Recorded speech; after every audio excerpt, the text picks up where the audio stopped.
theory of demographic transition. This theory was formulated by Frank Notenstein.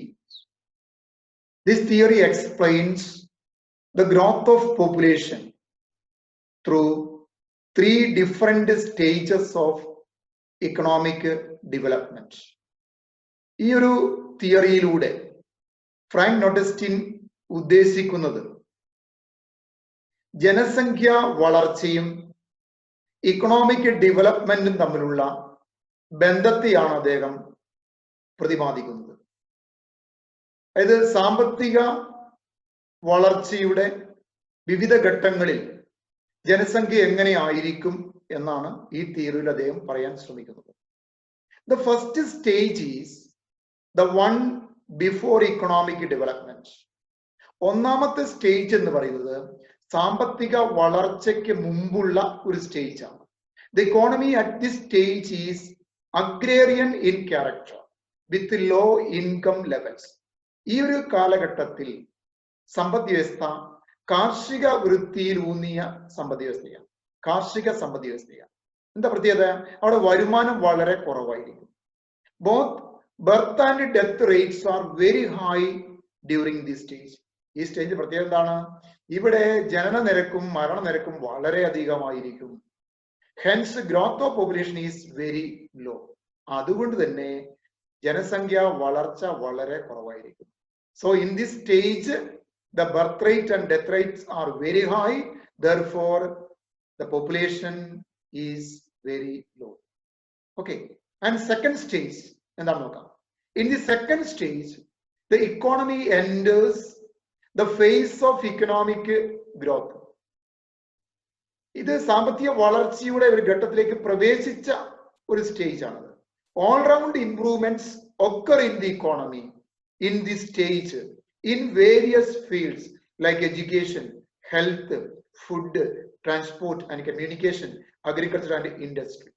സർവ മേഖലകളിലും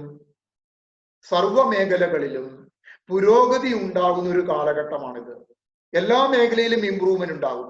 വിദ്യാഭ്യാസ മേഖല ആയിക്കോട്ടെ, ആരോഗ്യ മേഖല ആയിക്കോട്ടെ, ട്രാൻസ്പോർട്ട് ആൻഡ് കമ്മ്യൂണിക്കേഷൻ ആയിക്കോട്ടെ, അഗ്രികൾച്ചർ ആയിക്കോട്ടെ, വ്യവസായം ആയിക്കോട്ടെ, അല്ലെങ്കിൽ ഇവിടെയൊക്കെ എന്താണ് വളരെയധികം പുരോഗതി ഉള്ള ഒരു കാലഘട്ടം.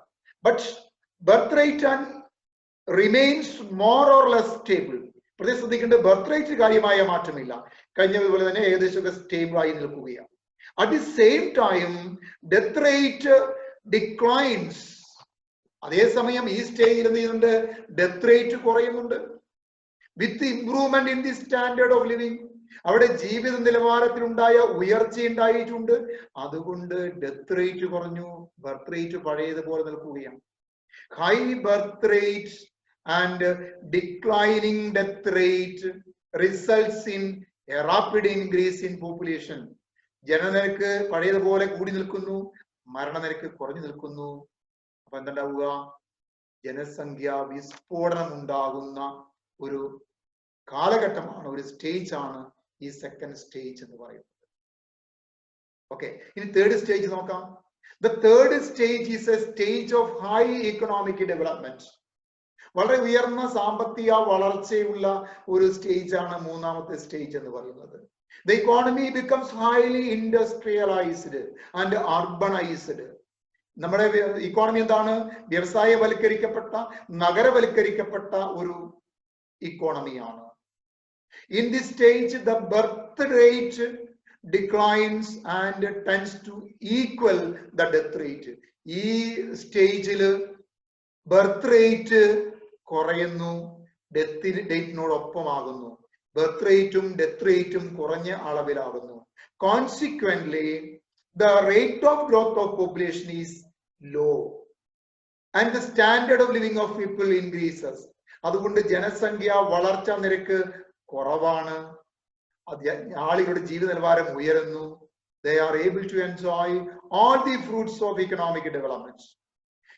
സാമ്പത്തിക വളർച്ചയുടെ എല്ലാ ഗുണങ്ങളും എല്ലാ ഫലങ്ങളും ആസ്വദിക്കാൻ തക്ക രീതിയിൽ സമൂഹം ഉയരുന്നു.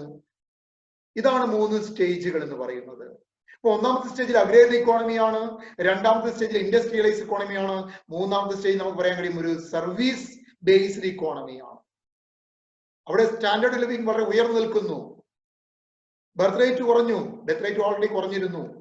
അപ്പോൾ വളരെ കുറഞ്ഞ ജനസംഖ്യ വളർച്ച അല്ലെങ്കിൽ ഏറെക്കുറെ ജനസംഖ്യ സ്റ്റെബിലൈസ് ചെയ്യപ്പെടുന്നു. ഇതാണ് ഫ്രാങ്ക് നോട്ടസ്റ്റീൻ മുന്നോട്ട് വയ്ക്കുന്ന തിയറി ഓഫ് ഡെമോഗ്രാഫിക് ട്രാൻസിഷൻ എന്ന് പറയുന്നത്. Okay, thank you.